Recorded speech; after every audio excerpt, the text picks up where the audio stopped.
Do you and your spouse parent the same way? And how is that working for you? Well, welcome to What's Your Parenting Style? Today, in today's podcast, we're going to be talking about the different styles of parenting and the impact it has on your kids and in your marriage. My goal today is to help you gain confidence and to positively impact your marriage and, of course, to positively impact your kids. All this month, we're going to be sharing Parenting Pain and Triumph series. That means we're going to have 4 weeks of parenting advice, parenting wisdom from several different people. And I hope that you'll tune in for that. So I want you to think about, what is your parenting style? You want to think about how you grew up, the influences that you had. What kind of influence did your parents have on your value system? What's most important to you? And think about how you were parented and what you expect in life. Do you expect wonderful things, or do you expect everything to go wrong? Well, sometimes that comes from our parents, and sometimes it comes from our own behavior styles. But a lotly we emulate what we saw when we were growing up, and that means how we treat other people, how we talk to ourselves. What kind of success have you had in life? What kind of success did your parents have in life? Now, I don't mean to um, put your parents on the spot here, because as parents, we are all doing the best that we can do. But the truth is, we bring our childhood and everything we learned and all of those experiences into our marriage and into how we parent. The problem is that it can lead our kids to not feel good enough, not feel important. It might make them follow the wrong crowd because they don't learn how to make good, confident decisions. They might make bad choices in life. So, we are all practicing.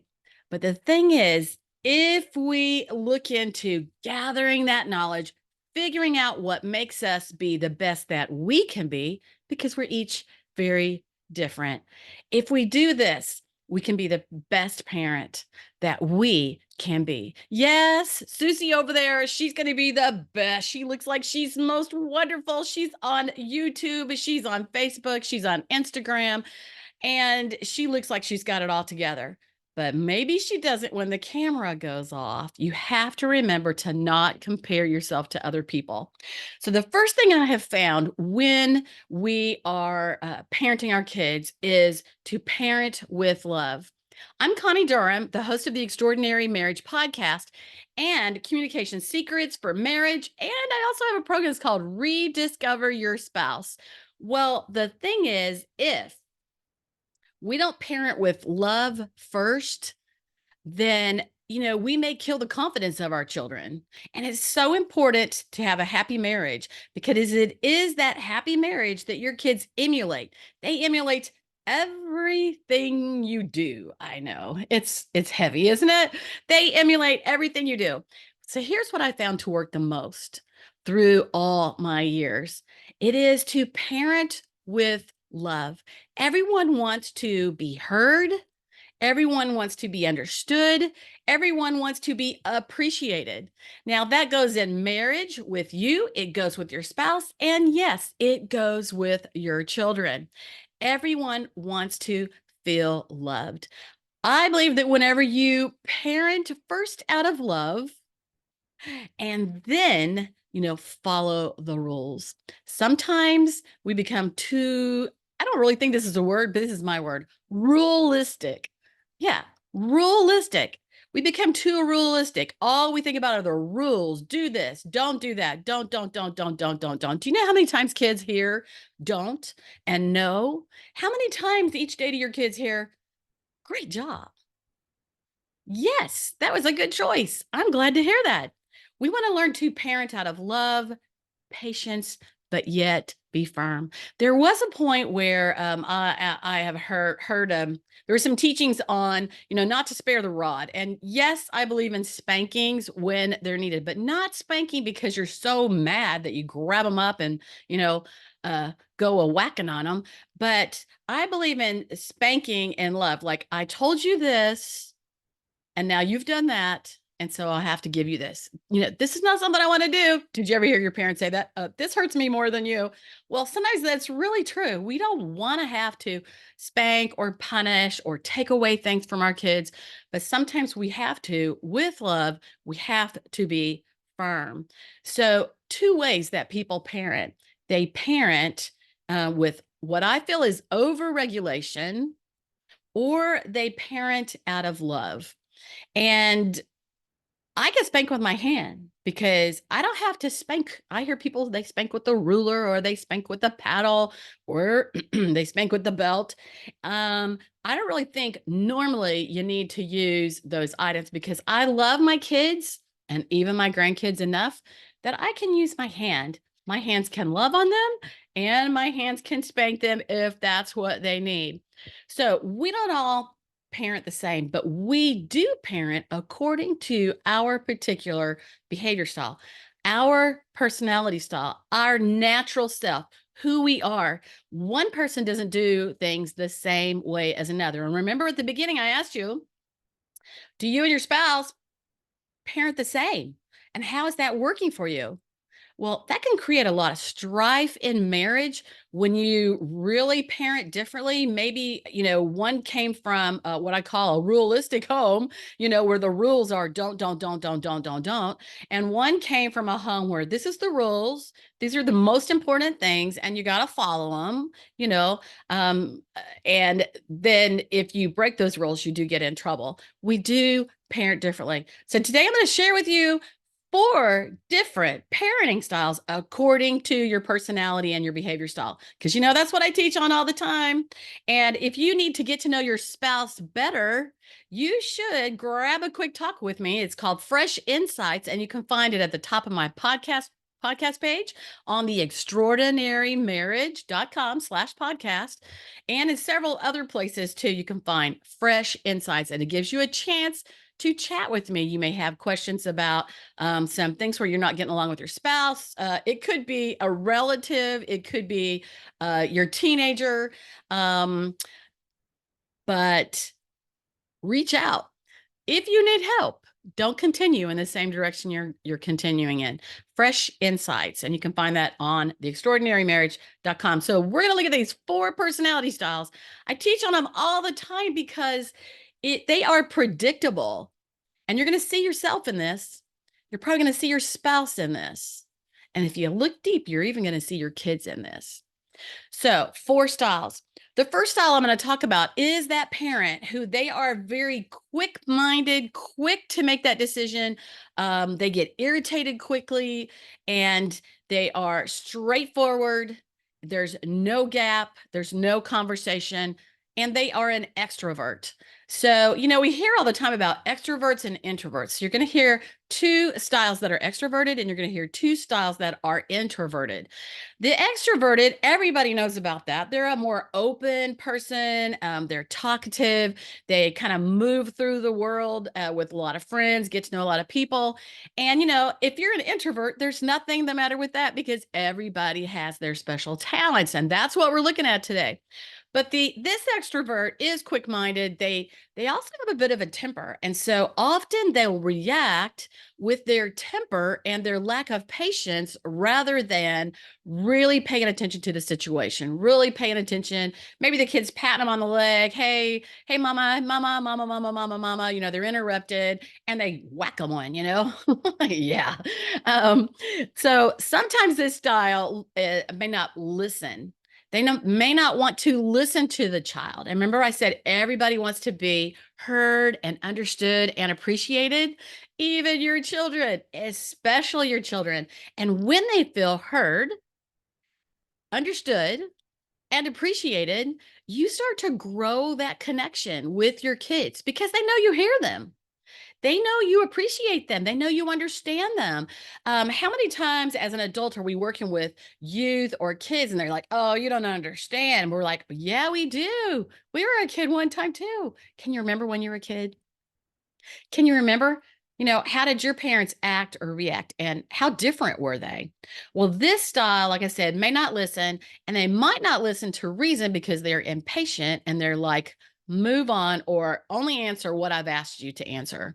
They may fly off the handle and they do have high standards. And so they expect their children to have those same high standards that they have. But we have to remember age. Are we talking to a 14-year-old or an 7-year-old or a 2-year-old? We have to remember to respond according to the age of the child. This personality style needs control. Yes, and they will have control because kids will be afraid of you. And you know what? A little bit of that is okay for our kids to be a bit afraid of getting in trouble with us. But there is that spot where we go over. I'm always talking with my husband, Jeff, and we're talking about many, many things start. They are good. And then as time progresses, they become overdone. It is usually somewhere in the middle, a little bit of strictness, a little bit of love. Uh, anyway, a little bit of spending time with your kid. Things are in the middle. All right. Now there's some pluses on this. This style is consistent. They're really pretty consistent in what they do. They do demand respect. And I agree with that. But I always say, remember to give respect to get respect. And if we don't allow a child to talk to us, to tell us what's the matter, or maybe it's something deeper and they need to chat, there's a lot of kids that come from families where their parents are divorced, and you've got this parent and step parents and stuff at school and friends and things going on, and they need to have your ear. They need to have your ear. They need for you to listen to them. But give respect even to your kids by listening to them, asking questions, showing that you're listening, and then demand respect. We do need to demand respect from our kids. Years ago, I was a dance teacher, and it was before I even had, I might have had one kid or maybe two little kids. I didn't know much back in that day. I was practicing like everybody else, but I taught ballet class, and I had a lot. This class was 11 and 12-year-olds, and I started to notice as the girls talked about their moms that the girls that talked nicely about their moms respected their mothers. They behaved well. They had good manners. They talked nicely to me. Actually, all my kids talk nicely to me because if you don't talk nicely to me, I'm not going to listen. I'm not listening to you. It's like, remember that thing? Talk to the hand. Yeah, I'm not going to be listening. But the other girls who talked rudely about their mothers, complained about their mothers, and that kind of thing, when you saw them with their moms, they talked back to their moms. That means their mom didn't demand that they respect them, tone of voice, how you're talking to your parent. We do have to make those demands on our kids. Wait a minute, what you just said to me, let's wait. How can you say that in a better way? I mean, that starts when they're little kids, 2, 3, 4 years old. At first, whenever they say cute little funny ha-ha things when they're 2-year-olds, it's one thing. But as they get bigger, you have to make sure that they're speaking to you with respect. Speaking to you with respect, and remember to also give them respect. Now, one of the things with this personality style, if you have a kid who's just like you're going to butt heads because you are both very determined, very straightforward. You say just what you're thinking, and you're going to butt heads with them. But guess what? If you don't have a child like that, because they're so strong-minded, just like you, if you don't have a child like that, which is 3/4 of the kids, you might crush their spirit, crush their ability to speak up for themselves. We want to grow confident kids. They're afraid to displease you and get in trouble, right? All right. The next style is also quick minded and they're also an extrovert, but they're very different because Their specifics are they're very optimistic. And so they're always looking on the bright side of things. They themselves are impulsive, a bit disorganized. Now, how does this play into being a parent? Well, I could probably vouch for this one because this is my style. Now, I don't want you to think that I'm disorganized. Yeah, my desk is a mess, but disorganized because I organized what's most important to me. But this might mean like when my kids were small, I would try to figure out how to keep things more organized and more straight. And I would make them a chart, and we were going to, check off our chart and give them these little chores as they did them. But since I'm a little impulsive and forgetful, um, I would make this beautiful chart, put it on the refrigerator, and next thing I would know, we might have did it for 2 days and I'd forgotten about it. Yes, that's where I beat myself up. Anybody beat themselves up? I beat myself up about that. But I realized that there again, we each have our own parenting style and that I'm different than you are. I might not keep a perfect house. Now, I learned from my mother, who was a perfectionist, and she did keep a perfect house. That's how I know how bad I am. But my house is okay. It's good enough. This is what I've learned. It's good enough. Well, this personality style always looks at the good side. So they're going to compliment their kids. They see what is good, what their children are doing right, and they just adore their children. Kind of like, a kid, a little girl with their baby doll. They adore their children. They may not be consistent all the time, just like I told the story about, our chore chart on the refrigerator. And sometimes that gives confused expectations. Yeah, that's hard. So that's kind of a minus in this area. There may be a lot of chaos in home life because there might not be as many rules. I remember when my kids were small, dark brown carpet. This tells my age. Carpet, let's see, it was dark brown and it had a little beige. It had a little bit of a rusty color in it. It was shag. And, I let my kids eat in the den. And I had brown furniture. Really, you couldn't see the spills and the little this and that on there. But when I moved to another house with light blue everywhere, some years after that, then I changed my rules and I learned, okay, kids, you got to eat in the kitchen. You got to eat in the kitchen only. And that simplified. So, see, I can keep some rules when they're important. But early on, whenever I was raising my small kids, I didn't know much. I was winging it. I was figuring it out. I would say I was emulating my mom, who was a perfectionist and would have never let us eat anywhere but in the kitchen. But, as a mom, we get to make our own choices. And what she told me then didn't really even, I didn't really have a thought for that because they had sippy top cups, they snacked in front of the TV. I didn't think anything about it.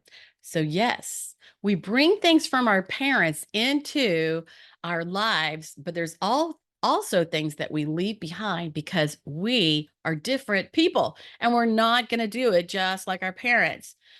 It may not be clearly laid out what's expected from the kids. And so sometimes this personality has to work that out a little bit.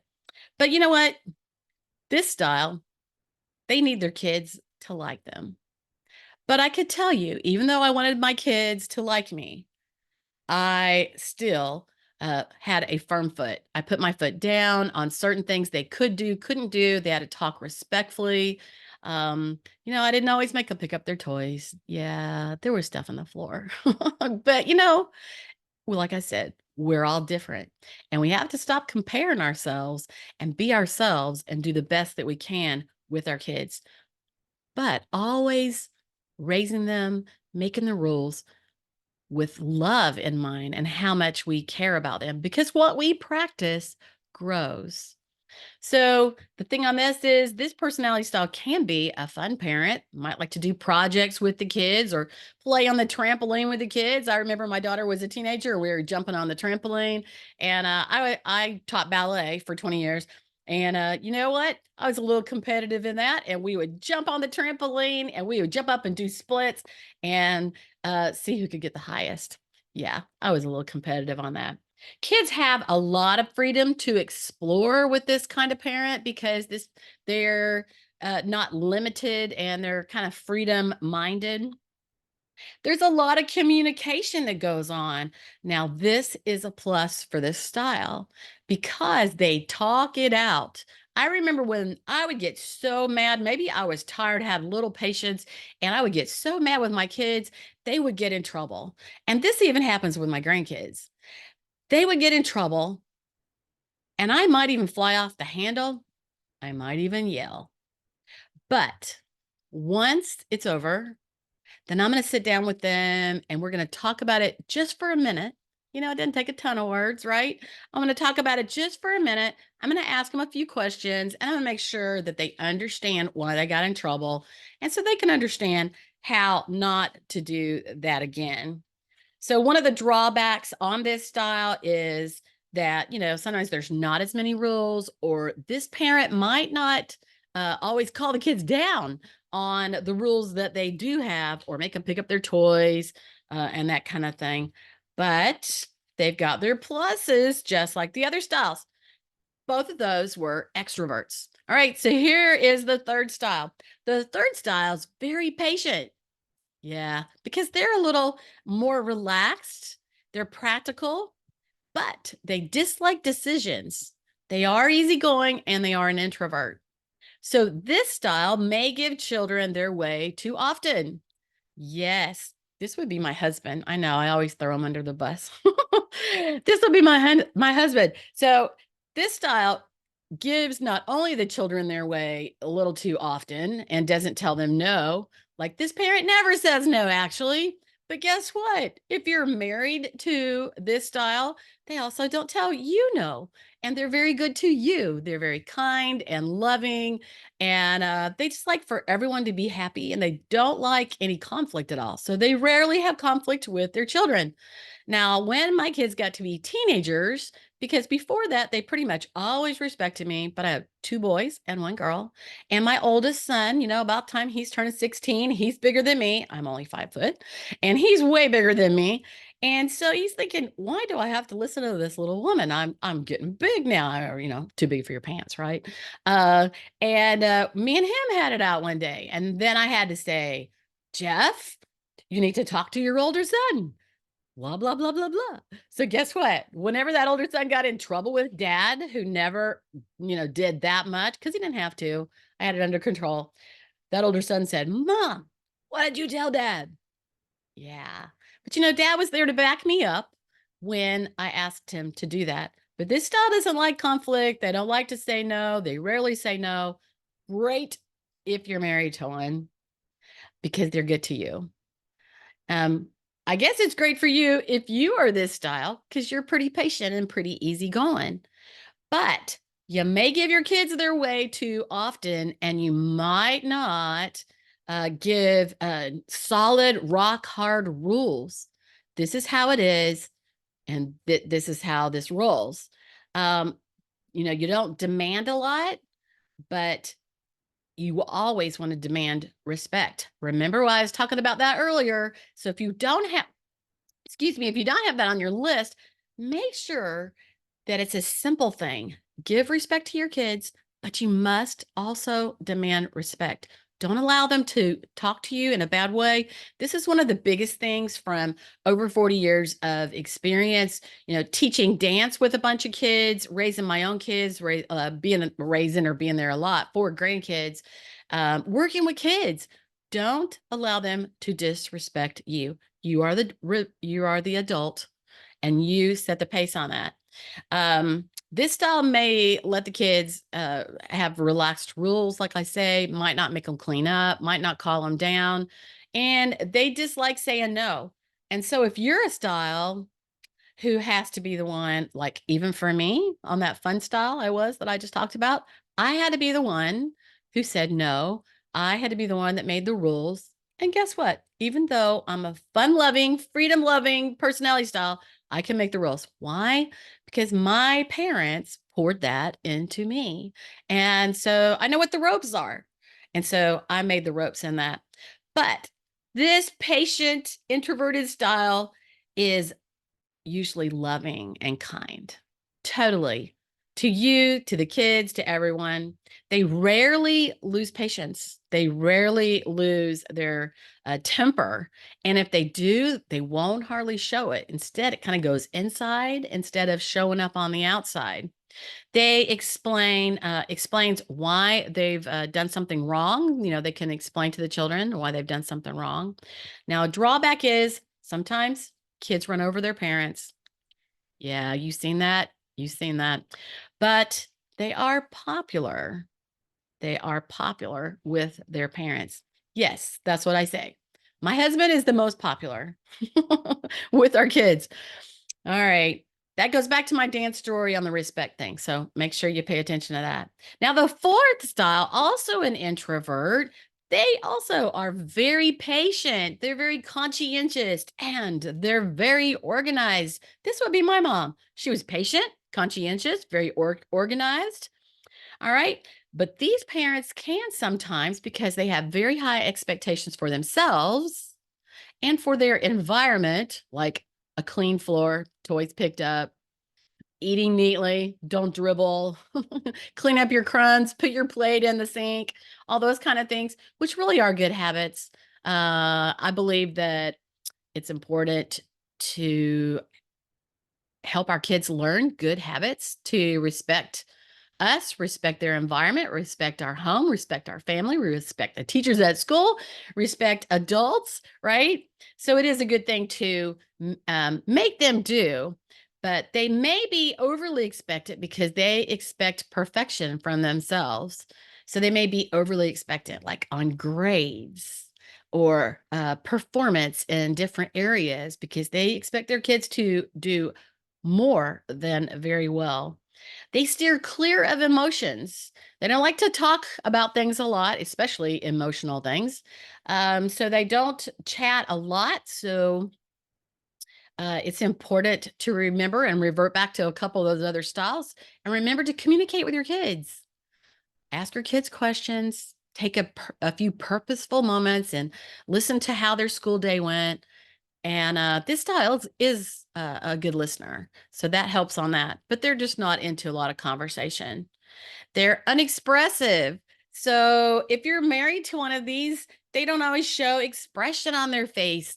That's hard for me. I want to see a smile. I want to see that twinkle in their eyes. I want to see what they're thinking on their face. And this style does not show very much emotion, and they are very unexpressive. It doesn't mean they don't have feelings. They just keep them to themselves. And so when it comes to kids, they may think this parent is really a hard nose. They may think their parent doesn't care. They may think they can never do good enough for this parent because of these high expectations. And they need things to be neat around them, and they need to have control of their children. A child that is being loud or rambunctious is embarrassing to this style. It actually brings attention to the parent, and this parent doesn't like attention drawn to them. But here's the good things: kids know what to expect. It's the same every day. This style has great habits, and they help kids build great habits. They have high standards. But the drawback is just just like, they need to do well themselves. They have that super high standard for kids, and they have trouble measuring up. You want to pay attention to the personality styles, not just for you, not for your spouse, so that you can get along, but also to your children. If you understand the behavior styles, the personality styles, you start to understand if your child's introverted and you're an extrovert, it's okay that they're quiet. They're listening to everyone around them. If you are an introvert and your child is talkative, they're like, "Don't tell everybody our business. You talk all the time." Well, they're expressive, they're open, and there's awesome things to that. Um, just like I said, every personality style, behavior style has special talents. and they have drawbacks. But when we all work together in our family and we bring those together and we understand one another and we accept one another, we respect each other, we pay attention to each other, we have a great family. We have a family that's working together. So let's go back over. The best way to lead is with love, but do be firm. If you're having trouble with your kids, learn about their behavior style and you'll start to figure out what they need from you because we are the adults. We have to figure it out. They're just little kids growing up. The third thing is to understand that you and your spouse parent differently according to how you were raised, how your parents did, how they raised you, and according to your behavior style that you've learned here today. And the fourth thing is to collaborate. Sit down and talk about it as a couple. Talk about why you think this way and why you think certain things should be that way. Sit down and talk about it just like you're at a business meeting. Listen to each other.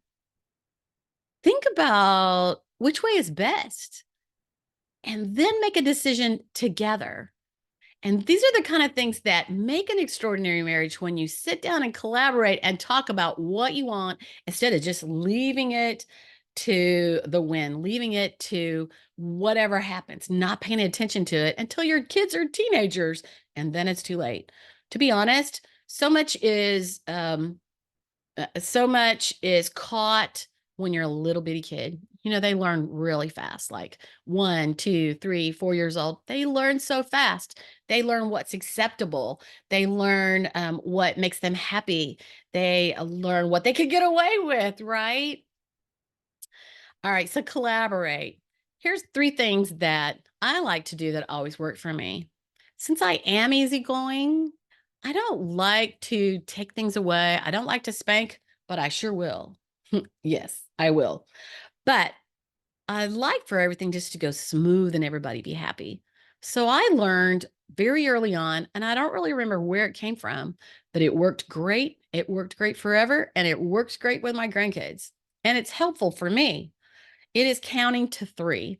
I like to give a chance. You know, they hear that 1. I told them what they need to do. And then I go 1.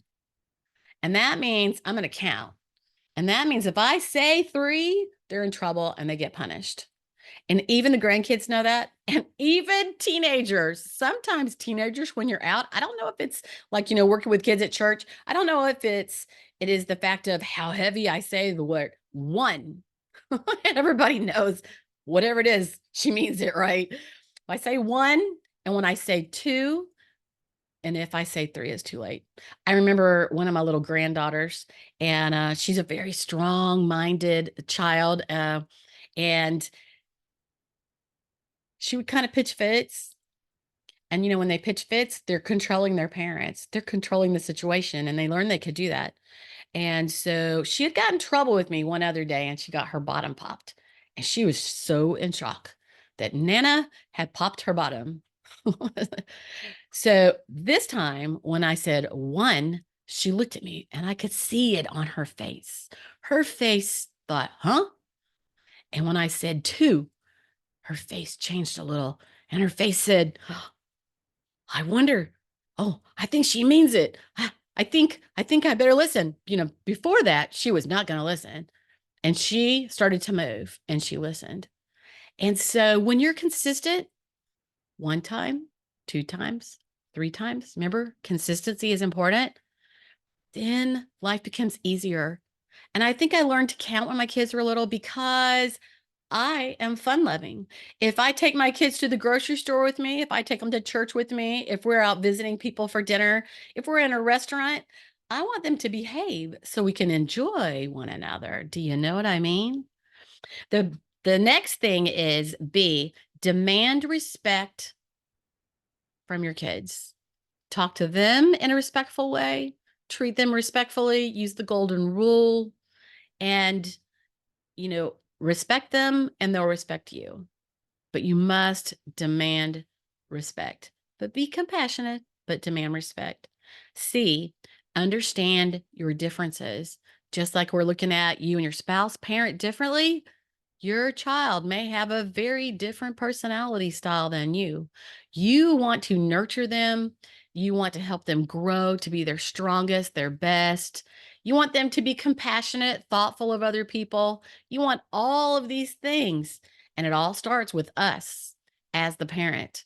So, according to your style, pay attention to what their personality style. Here's the thing today. I have a fresh insights um, opportunity for you. It's a fresh insights session where you can actually sit down with me. I don't know when you're going to be listening to this. It might be right when it comes live, or it might be a year or two later. If they're still free, they may still be free. So I have a few appointments each week for that. You can look for that fresh insights button at the top of my podcast page, not Spotify or Apple, but on my actual page, theextraordinarymarriage.com/podcast. That button's right in the top corner on the right-hand side. You can grab that. Also, on my main page of theextraordinarymarriage.com, you will find several different things that help you, but you're going to find a free fresh harmony in marriage. Finding fresh harmony. I don't know where that came from. Finding harmony in marriage. Finding harmony in marriage. Would you like to find harmony in marriage? If you are button heads, or you're having trouble with your spouse, or there's tempers, or there's perfection, or demanding, there's so many different things. If you're not feeling heard, understood, and loved, then you probably need something. And it's up to you to figure out what that is. So you can get Finding Harmony in Marriage, and you might find something in there that helps you, just like today. I hope you have found something helpful in this podcast. Next week, we're going to do the second part of our series, and it's 10 gifts of great parenting. I'm Connie Durham. I hope you'll join me then.